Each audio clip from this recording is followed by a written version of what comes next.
आइए हम सभी श्रीमद् वाल्मीकि रामायणम बालकांड प्रथम सर्ग का स्वाध्याय प्रारंभ करते हैं। एक दिन तपस्वी वाल्मीकि जी तपस्या और स्वाध्याय में लगे हुए विद्वानों में श्रेष्ठ मुनिवर नारद जी से पूछा। यहाँ से इस वाल्मीकि रामायण का प्रारंभ होता है। तपः स्वाध्याय निरतं तपस्वी वाग्विदं वरं नारदं परिपप्रच्छ वाल्मीकिर मुनिपुंगवम। भगवान वाल्मीकि जी को भी तपस्वी कहा गया। क्या कहा गया? तपस्वी। कि तपस्वी वाल्मीकि जी और तपस्वी नारद जी जो उस समय विद्वानों में श्रेष्ठ थे। तपस्वी नारद जी वो भी तपस्वी थे, वाल्मीकि जी भी तपस्वी थे। तो तपस्वी का तो मेल होता ही है ना। तो वाल्मीकि जी तपस्वी वाल्मीकि जी तपस्वी नारद जी से जा करके पूछा। क्या पूछा? तो श्लोक आगे का है दूसरा। कोन्वस्मिन् साम्प्रतं लोके गुणवान कश्च वीर्यवान धर्मज्ञश्च कृतज्ञश्च सत्यवाक्यो दृढ़व्रतः। तो हे मुने इस समय इस संसार में गुणवान, वीर्यवान, धर्मज्ञ, उपकार मानने वाला, सत्यवक्ता और दृढ़ प्रतिज्ञ कौन है? नारद जी से वाल्मीकि जी ने पूछा कि आप मुझे ये बताइए कि सबसे अधिक गुण वाला कौन है? सबसे अधिक वीर्यवान अर्थात बलवान कौन है? सबसे अधिक धर्म को जानने वाला कौन है? दूसरों का उपकार मानने वाला इस समय कौन है? और संसार में सबसे श्रेष्ठ वक्ता, सत्य वक्ता, सबसे श्रेष्ठ सत्य वक्ता कौन है? और जो प्रतिज्ञा करता है उस प्रतिज्ञा को निभाता है, ऐसा दृढ़ प्रतिज्ञा करने वाला कौन है? ये मुझे बताइए। फिर आगे के श्लोक में कहा चारित्रेण च को युक्तः सर्वभूतेषु को हितः विद्वान कः समर्थश्च कश्चैक प्रियदर्शनः। फिर कहा हे नारद जी मुझे बताइए कि सदाचार से युक्त कौन है? सदाचार माने सुंदर आचरण वाला। सुंदर आचरण से युक्त कौन है? समस्त प्राणियों का हित साधक कौन है? समस्त प्राणियों का, देखिए केवल मनुष्य का ही नहीं, समस्त प्राणियों का हित साधक माने सबका हित चाहने वाला कौन है? समस्त प्राणियों का हित साधक। और फिर विद्वान, विद्वान सबसे श्रेष्ठ विद्वान कौन है? फिर कहा सामर्थ्यशाली, सब प्रकार के सामर्थ्य जिसके पास हो। और एकमात्र प्रिय दर्शन माने सबसे सुंदर। एकमात्र प्रिय दर्शन का क्या मतलब हुआ? जिससे बढ़कर दूसरा कोई प्रिय दर्शन न हो, माने सुंदर न हो। तो सबसे सुंदर कौन है? कौन पुरुष है ऐसा बताइए। फिर आगे पूछे कि हे नारद जी मुझे ये बताइए आत्मवान को जित क्रोधो द्युतिमान को न युसूयकः कस्य बिभ्यते देवाश्च जात रोषस्य संयुगे। मन पर अधिकार रखने वाला माने ऐसा कौन है जो अपने मन पर पूरा अधिकार रखने वाला है, क्रोध को जीतने वाला और सब प्रकार से क्रोधों को जीत लेने वाला कौन है? कांतिमान और किसी की भी निंदा नहीं करने वाला ऐसा कौन है? जो देखने में भी तो उनका माने शरीर बिल्कुल चमकता हुआ कांतिमान का मतलब है जिनका शरीर चमकता हुआ और किसी की भी निंदा नहीं करने वाला, किसी की भी निंदा नहीं करने वाला पुरुष कौन है? तथा संग्राम में कुपित होने पर किससे देवता भी डरते हैं? कोई लड़ाई का मैदान हो और यदि कुपित माने क्रोध आ जाए कि भाई ये गलत काम कर रहा है, तो उससे लोग कुपित हो जाते हैं। तो ऐसा यदि क्रोध हो जाए तो जिसे देवता भी डरते हैं, ऐसा बलशाली महापुरुष कौन है?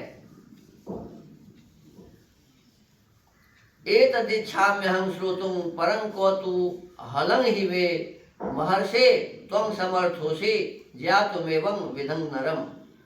कहते हे महर्षि, मैं यह सुनना चाहता हूँ, इसके लिए मुझे बड़ी उत्सुकता है और आप ऐसे पुरुष को जानने में समर्थ हैं। इस प्रकार से जब प्रश्न उन्होंने पूछा, किनसे प्रश्न पूछा? महर्षि नारद जी से। तो कहते हैं श्रुत्वा चैतत त्रिलोकज्यो वाल्मीकि नारदो वचः श्रूयतामिति चामन्त्र्य प्रहृष्टो वाक्यमब्रवीत्। महर्षि वाल्मीकि के इस वचन को सुनकर तीनों लोकों का ज्ञान रखने वाले नारद जी ने उन्हें संबोधित करके कहा, अच्छा सुनिए। और फिर प्रसन्नता पूर्वक बोले, बहवो दुर्लभाश्चैव ये त्वया कीर्तिता गुणाः मुने वक्ष्याम्यहं बुद्ध्या तैर्युक्तः श्रूयतां नरः।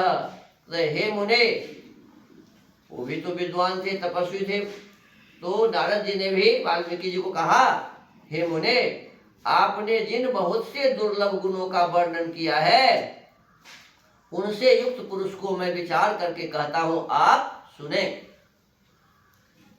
इक्ष्वाकु वंश प्रभवो रामो नाम जनैः श्रुतः नियतात्मा महावीर्यो द्युतिमान धृतिमान वशी। कहते हैं कि इक्ष्वाकु के वंश में उत्पन्न हुए एक ऐसे पुरुष हैं, राजा इक्ष्वाकु थे, इक्ष्वाकु के वंश में उत्पन्न हुए एक ऐसे पुरुष हैं जो लोगों में राम नाम से विख्यात है। वे ही मन को बस में रखने वाले महाबलवान, कांतिमान, धैर्यवान और जितेंद्रिय हैं। उस जमाने में त्रेता युग का अंत था। उस समय कहा, इस समय सारे संसार में एक ही व्यक्ति ऐसे हैं जिनका नाम राम है, जो इक्ष्वाकु के वंश में उत्पन्न हुए हैं और सारे संसार में विख्यात हैं। वह राम कैसा है? तो कहते हैं मन को बस में रखने वाला है। फिर कहते हैं महाबलवान है, कांतिमान है, देखने में भी उनकी शरीर चमकते हैं, धैर्यवान है, सब प्रकार से के किसी भी परिस्थिति को सहने के लिए उनके पास बहुत ही अधिक धैर्य है और जितेंद्रिय हैं। अपने 10 इंद्रियों को उन्होंने जीत रखा है। बुद्धिमान नीतिमान वाग्मी श्रीमान शत्रु निबर्हणः विपुलांशु महाबाहु कंबुग्रीवो महाहनु।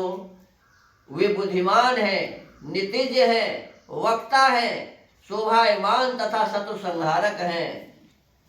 उनके कंधे मोटे और भुजाएं बड़ी बड़ी हैं, ग्रीवा शंख के समान और ठोड़ी मांसल हैं। महोरस को महेश्वासो गूढ़जत्रु रस रिंदमः आजानुबाहु सुशिराः सुललाटः सुविक्रमः। उनकी छाती चौड़ी तथा धनुष बड़ा है, गले के नीचे की हड्डी मांस से छिपी हुई है। वे शत्रुओं का दमन करने वाले हैं। भुजाएं घुटने तक लंबी है, मस्तक सुंदर है, ललाट भव्य और चाल मनोहर है। समः समविभक्तांगः स्निग्धवर्णः प्रतापवान पीनवक्षा विशालाक्षो लक्ष्मीवान शुभलक्षणः। उनका शरीर अधिक ऊंचा या नाटा न होकर मध्यम और सुडौल है। देह का रंग चिकना है।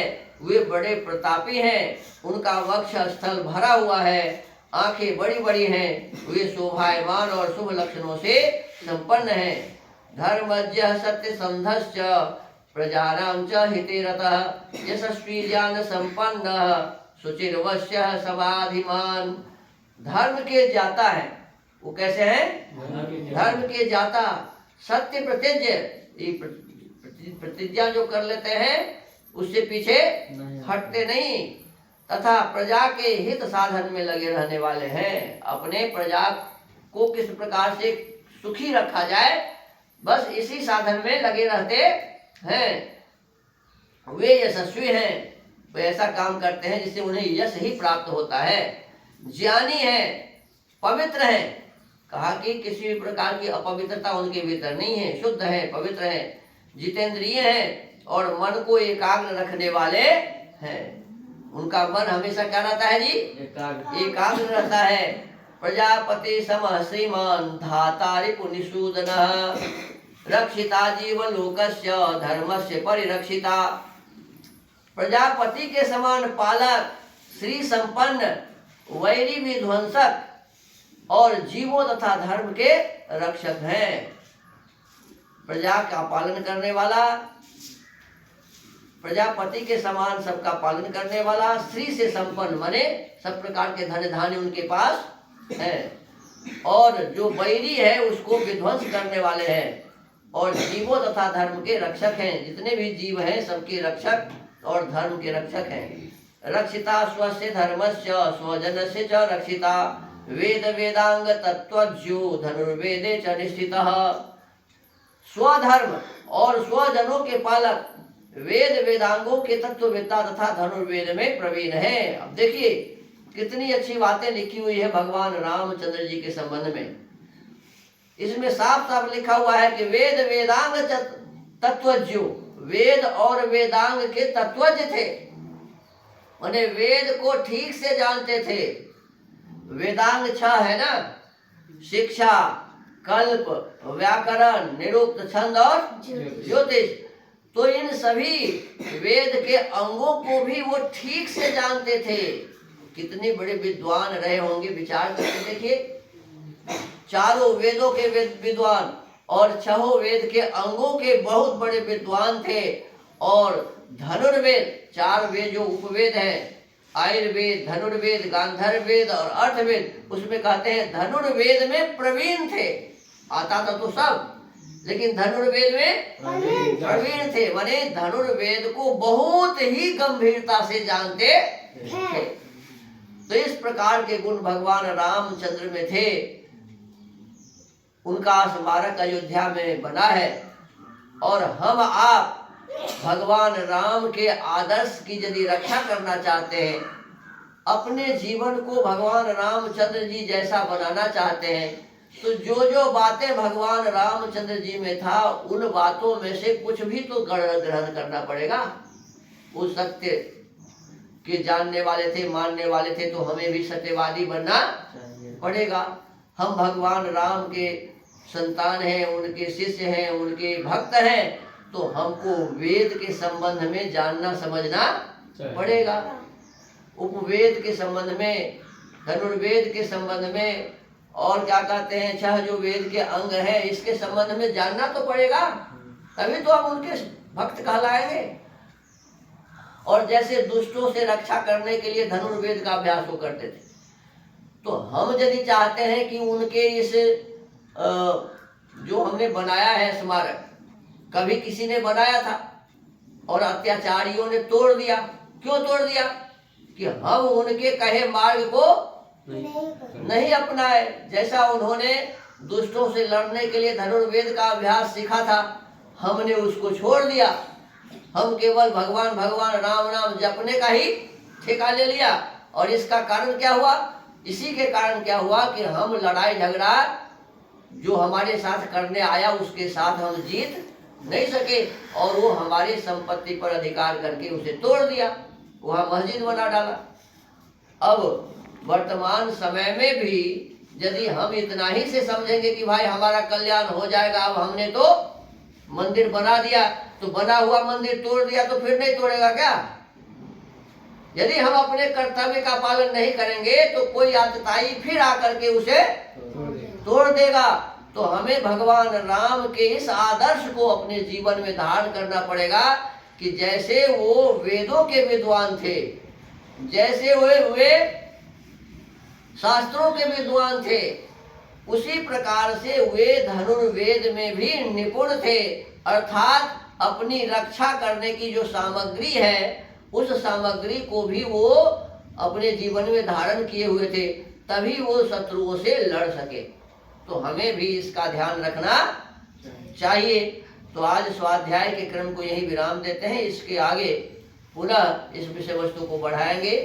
हम सबको बहुत ही हृदय में संकल्प लेना पड़ेगा कि कैसे हम भगवान राम के सच्चे भक्त बनेंगे और किस प्रकार से हम उनके इस स्मारक की आगे रक्षा कर सकेंगे।